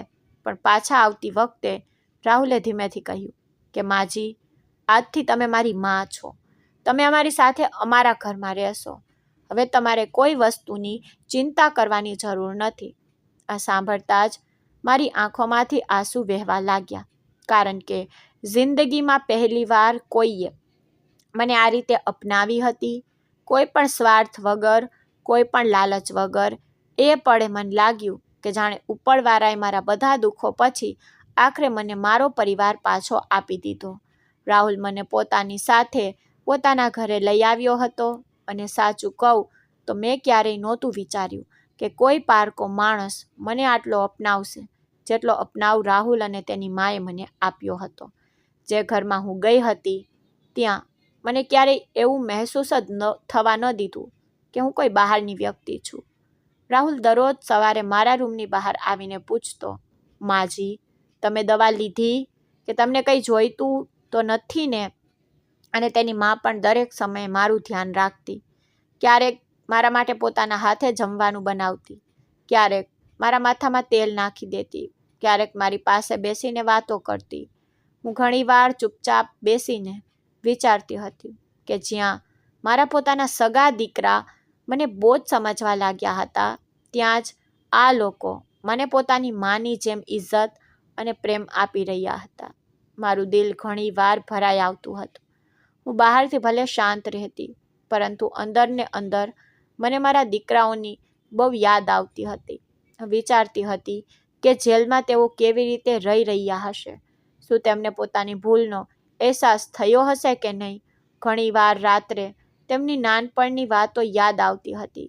કેવી રીતે તેઓ નાના હતા ત્યારે મારા ખોળામાં ઊંઘતા હતા, કેવી રીતે મારી પાછળ પાછળ ફરતા હતા અને મને મા કહીને બોલાવતા હતા. એ જ યાદો વિશે વિચારીને મારી આંખો ભરાઈ આવતી. એક દિવસ હું આંગણામાં બેઠી હતી. રાહુલ મારી પાસે આવીને બેસી ગયો.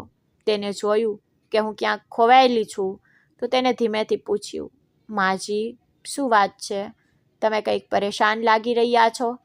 મેં પહેલાં તો કંઈ ન કહ્યું, પણ પછી મારું દિલ ભરાઈ આવ્યું અને મેં તેને કહ્યું, બેટા, હવે બસ ઘણા દિવસ થઈ ગયા છે. તું જઈને મારા દીકરાઓને છોડાવીને લઈ આવને. મારી વાત સાંભળીને રાહુલ થોડી ક્ષણો માટે ચૂપ થઈ ગયો.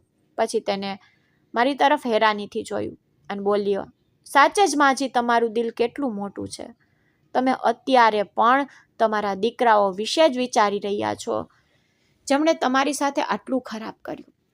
મેં હળવા સ્મિત સાથે કહ્યું, હા બેટા, જેવા પણ છે, આખરે મારું જ લોહી છે.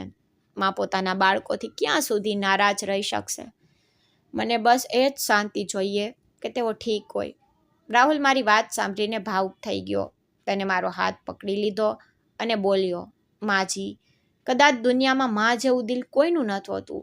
ઠીક છે, જો આજ તમારી ખુશી છે તો હું અત્યારે જ જઈને તેમને છોડાવીને લાવું છું. તેની વાત સાંભળીને મારા દિલને થોડી શાંતિ મળી.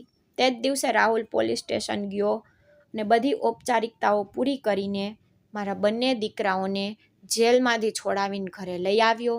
જ્યારે તે બંને ઘરની અંદર આવ્યા ત્યારે તેમનો ચહેરો પૂરી રીતે નમેલો હતો.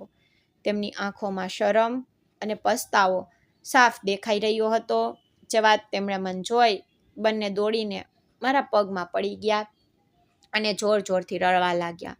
તેઓ વારંવાર કહી રહ્યા હતા કે માં, અમને માફ કરી દે, અમારાથી બહુ મોટી ભૂલ થઈ ગઈ. અમારે તમારી સાથે આવું નહોતું કરવું જોઈતું. અમે તારી કોઈ કિંમત ન સમજી. અમને લાગ્યું કે અમે સાચા છીએ, પરંતુ અમે બહુ ખોટા હતા.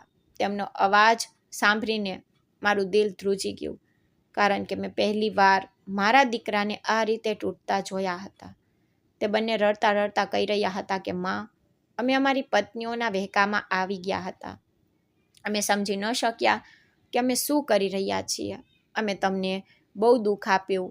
અમને માફ કરી દે માં, હવે એવું ક્યારેય નહીં થાય. હું ચૂપચાપ તેની વાતો સાંભળી રહી હતી. મારી આંખોમાંથી પણ આંસુ વહી રહ્યા હતા. ત્યારે જ તેમની પત્નીઓ પણ આગળ આવી. તેમના ચહેરા પર પણ શરમ સાફ દેખાઈ રહી હતી. તેમણે મારી સામે હાથ જોડી દીધા અને રડતા રડતા બોલી, માજી, અમને માફ કરી દો. અમે બહુ મોટી ભૂલ કરી દીધી. અમે તમને ક્યારેય સમજ્યા જ નહીં. અમે તો બસ નાની નાની વાતોમાં ગૂંચવાયેલી રહી અને તમારું દિલ દુભાવતી રહી. પરંતુ હવે અમને અમારી ભૂલનો અહેસાસ થઈ ગયો. તેમની વાતો સાંભળીને મારો અંદરનો ગુસ્સો જાણે ખત્મ થઈ ગયો. મેં વિચાર્યું કે જો આજે હું આમને માફ નહીં કરું તો કદાચ આ પરિવાર ક્યારેય ફરીથી જોડાઈ નહીં શકે. હું ધીમેથી ઊભી થઈ અને મેં મારા બંને દીકરાઓને ઉઠાડીને ગળે લગાવી લીધા. તે બંને નાના બાળકોની જેમ મારા છાતીએ વળગીને રડવા લાગ્યા. હું મારી જાતને રોકી ન શકી અને બહુ રડી. એ પળે એવું લાગી રહ્યું હતું જાણે આટલા વર્ષોનું દર્દ આંસુઓની સાથે બહાર નીકળી રહ્યું હોય. પછી મેં તેમની પત્નીઓને પણ પોતાની પાસે બોલાવી અને કહ્યું કે જે થઈ ગયું તેને ભૂલી જાઓ. સાચે જ પોતાની ભૂલ સમજાઈ ગઈ છે તો બસ આગળ ક્યારેય કોઈ માનું દિલ ન દુભાવતા. મારી વાત સાંભળીને તે બંને પર રડી પડી. રાહુલ, તેની માં આ બધું જોઈ રહ્યા હતા. તેમના ચહેરા પર પણ શાંતિ હતી, કારણ કે આખરે એક તૂટેલો પરિવાર ફરીથી જોડાઈ રહ્યો હતો. ત્યાર પછી મારા દીકરા મને બોલ્યા, માં, હવે અમારી સાથે ઘરે ચાલો. અમે તમને એકલા નહીં છોડીએ. હવે અમે તમને ક્યારેય કોઈ તકલીફ નહીં થવા દઈએ. પહેલાં તો હું થોડી હિચકિચાઈ, કારણ કે મને ડર હતો કે ક્યાંક ફરીથી બધું પહેલાં જેવું ન થઈ જાય. પરંતુ રાહુલે મારી પાસે આવીને કહ્યું, માજી, જો તમારું દિલ કહે છે તો તમારે જવું જોઈએ. કદાચ હવે સાચે જ બધા બદલાઈ ગયા છે. મેં રાહુલ તરફ જોયું. તેની આંખોમાં સચ્ચાઈ હતી. પછી મેં ધીમેથી હા પાડી અને મારા દીકરાઓ સાથે પાછી તેમના ઘરે ચાલી ગઈ. પરંતુ આ વખતે બધું પહેલાં જેવું નહોતું. હવે મારા દીકરા મારી સાથે બહુ પ્રેમથી પેશ આવતા હતા. સવારે ઉઠતા જ મારી પાસે આવીને પૂછતા કે માં, તમને કંઈ જોઈતું તો નથી ને? મારી દવાઓનું ધ્યાન રાખતા, મારી સાથે બેસીને જમતા અને સૌથી મોટી વાત, હવે તેઓ મને બોજ નહોતા સમજતા.